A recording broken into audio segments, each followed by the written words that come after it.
Brian, it's good to see you. Yeah, good to see you too. Hey, I wanted to welcome you to, I know you had a chance to see Lyft earlier. So Lyft is part of the America Makes umbrella, and we've enjoyed the visits at the Wichita Smart Factory facility that you guys launched with that ecosystem. For us, this is a great opportunity to showcase end-to-end digital threads, digitalization, and what we do. So hopefully you get a chance to tour the facility. Yeah, absolutely. And Del, we've known each other for 15, 20 years now. 100, yeah. It feels that way sometimes, yeah. And we never had this type of the Lyft facility, the Smart Factory at Wichita. We never had these types of things, and what a great way to showcase what's happening in the world today around Smart Factory, digital twins, digital thread. I think it really brings it together. It also brings together the ecosystem of what companies are looking for when they're trying to drive value across their organization. It's funny, we always talk about the virtual and the real. Yeah. And now we actually have facilities we can go see the virtual and the real. Yeah, and the nice thing is we can actually replicate what's greenfield and what's brownfields, because that way you can show them what's the difference. You don't have to do greenfield all the time. It's a mixture because everybody has something today. I agreed, 100%. Yeah. Well, I think about early on when we started working with clients. I mean, we were focused on what? Managing CAD, bill of materials, maybe change process. Look at today. Look at some of the most recent engagements we've had jointly with some really awesome customers. But we're talking accelerator, starting with requirements definition, full PLM, software management, down to manufacturing execution systems, all in a single engagement. I mean, pretty awesome transformation. It is, and they're seeing the value. So about 2 years ago, the U.S. government put out a paper on what the armed forces are going to look for as they're trying to acquire new equipment.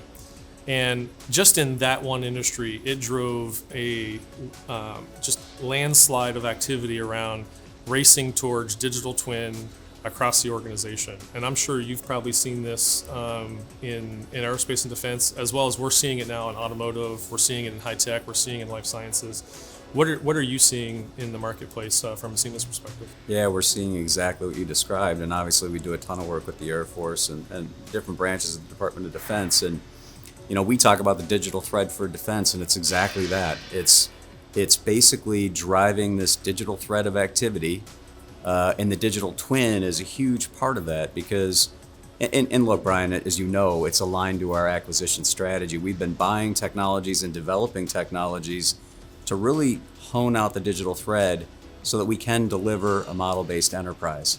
And by doing that, we have to have all the functions represented, all the disciplines represented in a digital twin so that we can really do all that upfront analysis required. Yeah, and you actually mentioned model-based enterprise. So one of the things that the companies that requested from us was a benchmarking studies. We had probably 3 or 4 different companies approach us in a very short period of time to say, what are companies doing and how do we compare from a digital twin and a model-based enterprise perspective? And what we found when we did the benchmarking study across 20 plus companies in all kinds of industries, both startups and legacy companies, is that only 15% of companies have a full digital twin in the product space. And so most companies have been doing, as you know, everyone's been doing CAD modeling for 15, 20 years now. But they often convert that CAD model to a 2D drawing and send it out to suppliers. So they're not actually using the 3D model from a full life cycle perspective. So only 15% of companies actually do that today. And then when you get into manufacturing, it's less than 5% of companies are actually managing to a model of their shop floor. They create a model of the shop floor, and are they really managing that entire breadth of manufacturing to that model? And so one of the things that we then did was said, okay, well, what is the art of the possible and what are companies really trying to drive to?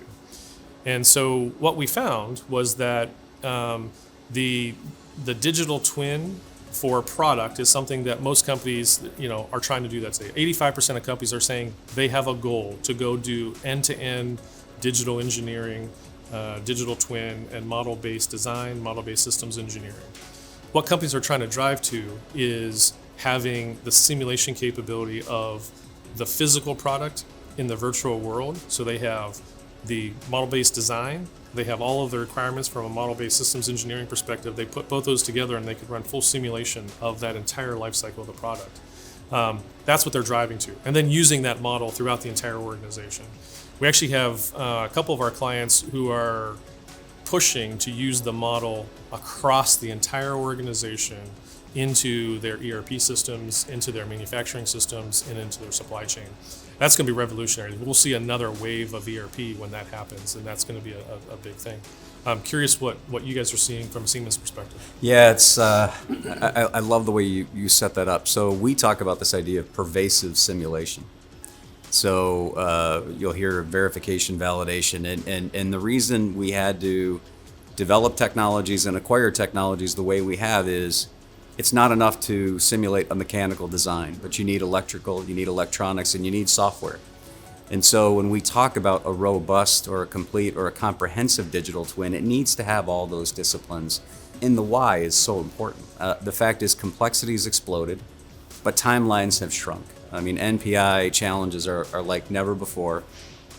And there's so many key initiatives. And so by having these multiple disciplines represented in a digital twin model where I can actually do the bill of process, I can do align to the bill of materials, now I've got the whole life cycle defined and I can prepare for serviceability.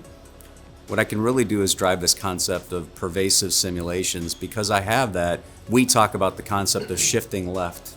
The more I can shift left, the more I can get into advanced or concept stage, the more I can solve. I have a tremendous ability to change, and my costs are much lower to change there. I can handle the complexity, and I can do it in a cost-effective manner, and I can take time out of the process. Yeah, we've actually done a bunch of work over all industries, and when you mentioned about taking cost out early in design, 85% of the cost is designed into the product in the first several months, and after that, you can't get it out. It's really, really difficult. So it's interesting that you say that. The other thing that I think is even more exciting is looking downstream of how model-based is going to affect manufacturing and maintenance and supply chain. And so part of the benchmarking study also found that organizations, they try to simulate and create the model of the manufacturing facility to do a perfect launch, because they're spending all this energy on the design of the new product, they're prototyping it, and they want to launch it into manufacturing and have it go perfectly. And that's what they're using that for. But the really advanced companies are thinking well beyond that. They're saying, well, once I have this simulation capability of the manufacturing floor, why can't I couple that with real data from my supply chain, real demand from my ERP system, and also other ancillary data that's coming in for natural disasters or railroad information. I put all that together, and now I have the ability to simulate the entire production schedule of what impacts are going to hit my shop floor, whether it's a stock out or other types of things that I need to be considering as I'm thinking about my plan. That's where we see smart factory going, that you're tying all this together before you even start to build it. And then you have all this great technology out on the shop floor that then gives you the ability to simulate what's actually happening on the shop floor when it's really happening, and learning from that. So I know we're doing a lot of that with you at Lyft and at the Smart Factory Wichita. Curious about what is happening on the Siemens side from that perspective. Yeah, I mean, look, you're hitting some of my favorite topics there. I actually started in manufacturing with simulating plants. And the way you did it back then is you'd have all the equipment theoretics and you would load them into a simulation model and you'd figure out what you estimated your throughput to be and you would build a simulation model and evaluate. You don't know if you were disconnected, you don't know if the data changed, and it may take you a week to collect data and you spent time doing your iterations on your simulation model. But again, everything was a theoretical simulation. What I love about today is it doesn't have to be theoretical. I can build that simulation model, I can launch, like we can show it at here, we could show it at Smart Factory. But I'm collecting that real-time data, and it doesn't have to be theoretical, it can actually be the real capability of the machines on the floor. And now I can keep those loaded into a simulation model real time. And like you said, I can parallel. I can run my physical plant, I can run my virtual plant side by side. You know, in a case like this, we could simulate a cyber attack hitting a particular cell. How do I disengage that cell, reroute production so I don't have massive loss? Which is the key to today. I mean, we see what happens with supply chain disruptions. Look at the times we're living in right now. How do I adapt to those quickly? What options do I have? And how do I keep my workforce engaged? And leveraging the tools that are available in the digital twin capability, it's super powerful for those reasons. For the aerospace and defense industry, what we're also seeing is that maintenance and repair, that is a huge issue for them to go focus on, because that's where a lot of the money is won or lost in that industry, because the products... Mega billions of dollars Yes, a year. It's huge. And so most organizations don't have the ability to do anything around model-based maintenance or model-based repair in today's world.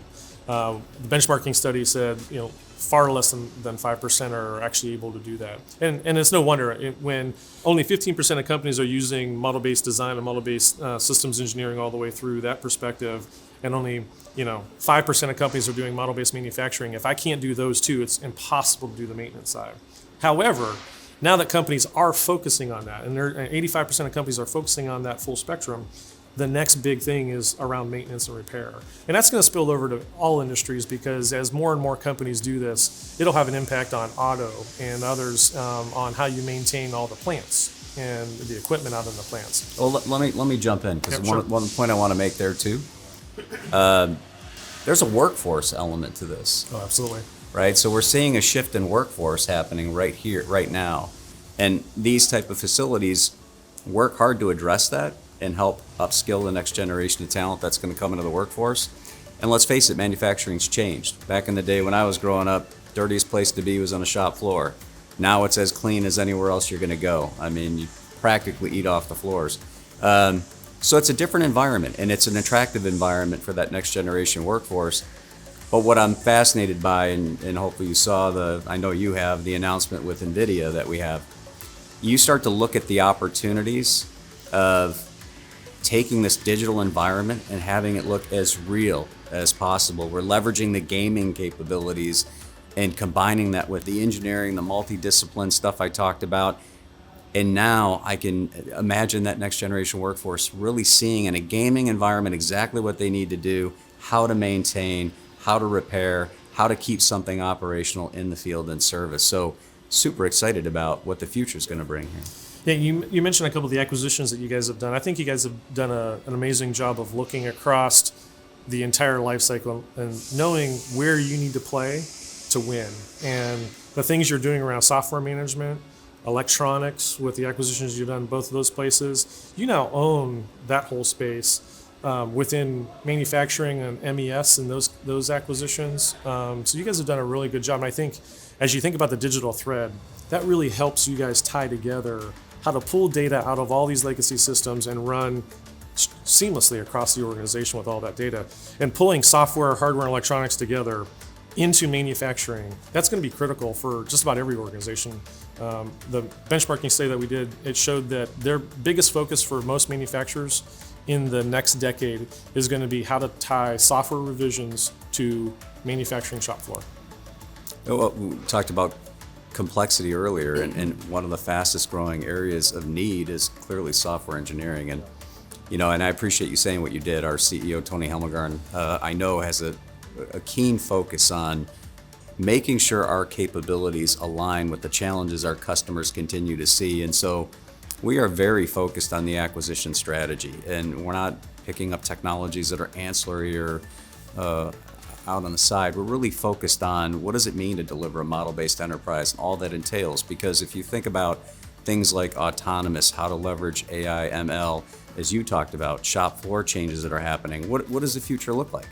We've seen so many things hit us from external factors hit our industry, and we see what the disruptions can do. How do we need to be better prepared for that as a partner to our customer base? And that's what we keep focusing on. One of the recent acquisitions a few years back now was Mendix, and that whole focus is we have to have adaptable systems. We have to be able to create, leverage technology, leverage the knowledge in our customers to create apps or opportunities to drive efficiency.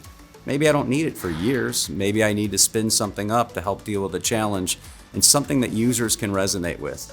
And so, yeah, we keep looking for these opportunities with the acquisition strategy to round out what a model-based enterprise means and talk about this end-to-end digital thread capability and the impact on the users that participate. So you mentioned Mendex. Out at the Wichita Smart Factory, we had a client that was coming to visit us, and we wanted to be able to really quickly demonstrate how to pull data from a couple different systems, mostly out of Ops Center, and give them a nice dashboard on their phone. And within 3 or 4 days, our team took Mendex and was able to create a really cool dashboard. So that is a really interesting way of going to market and pulling data out of the different solutions that you guys have pulled together. So we find it really fascinating. And think of how quick, you said 3 or 4 days. Now, combine that. So you've got the ability to create that app. You've got this very robust environment that manages all the disciplines. And then we have the ability to drive closed loop. So we talk about digital twin, but we never want to talk about a digital twin absent the concept of closed loop. And we alluded to having this virtual representation of our plant side by side with the physical. But the way we're going to keep doing that is collecting that data real time, that closed loop. And how do I take that data as volumes of it? But what data is important? How do I drive that into this simulation model so I can really understand the impact of changes that are coming my way? And then what do I need to get better? I mean, one of the other tenets of model-based systems engineering as part of a model-based enterprise is how can I take what I've done before and learn from it? You mentioned requirements earlier. How do I keep evolving my requirements definition for my next-gen product? How do I take the learnings of what I've done before and leverage those to come up with more advanced products as I move forward? So if we think about what model-based enterprise is going to look like in the year 2040, you just started to mention some of the things that are coming in the future. What's your perspective on how AI or generative design or generative requirements, how are those things going to impact the life cycles of design and development and manufacturing for most of our clients? It's a great question, but I think the answer is in the question. There's a lot of great advancements in technology, but it's the application of those advancements that matter. And so if you look at where we're focused on leveraging AI is it needs to be a learning model to continually compress the cycle. What our customers need to do is keep designing the best next generation product or service. And you said it, generative requirements. How am I understanding what's happening in the market? How do I adapt the technologies that I use? How do I leverage those technologies? How do I leverage data in a flexible way? Real-time feedback. Real-time feedback. How do I make my workers more efficient in what they do? Our systems need to evolve to enable that. And so from our perspective, that's what we need to continue to do. And then what's happening with manufacturing in the future? I think there are going to be changes, clearly. When we talk about initiatives like sustainability, it's a big deal globally. Well, a huge amount of carbon footprint happens because of how I have to produce a product in one location and get it to a location that could be thousands of miles away. And if I think about the supply chain impact of that, that's having a huge impact on carbon footprint. How is that going to evolve? Are we going to see much more microfactory development happening? And so there's some exciting things happening in industry today, and these systems need to provide that capability. Yeah, and what we're seeing our clients really focusing on is how do they take the full life cycle requirements definition and include things like the carbon footprint that they didn't typically think about before. How do they manage all of that software code and look across what features and functions tie to future capabilities that they may not need today, but they want in the future, and how do they build that stream across where they're going to take it in the future. We're also seeing that organizations are trying to, and they're looking to us to help them take what they used to think is core design and development activities that can be automated or can be enabled through AI in the future that they don't need to do in today's world, but they think of it as core, but it really doesn't need to be core anymore. And when you start compressing, you're taking out what people do today that used to be considered core and eliminating actually the better interfaces that we have in the systems and the better requirements definition. We can reduce a lot of the engineering changes that happen which is just unnecessary churn. And that's what we're helping a lot of our clients take, 20 and 30% out of their design cycles just by focusing on that one topic, not to mention the other 20 or 30% that can come through advanced technologies that you all are bringing to the workforce. The complexity is real, the challenges are real, the pressures are real, but so are the capabilities. And working together, we can clearly help our customers get there.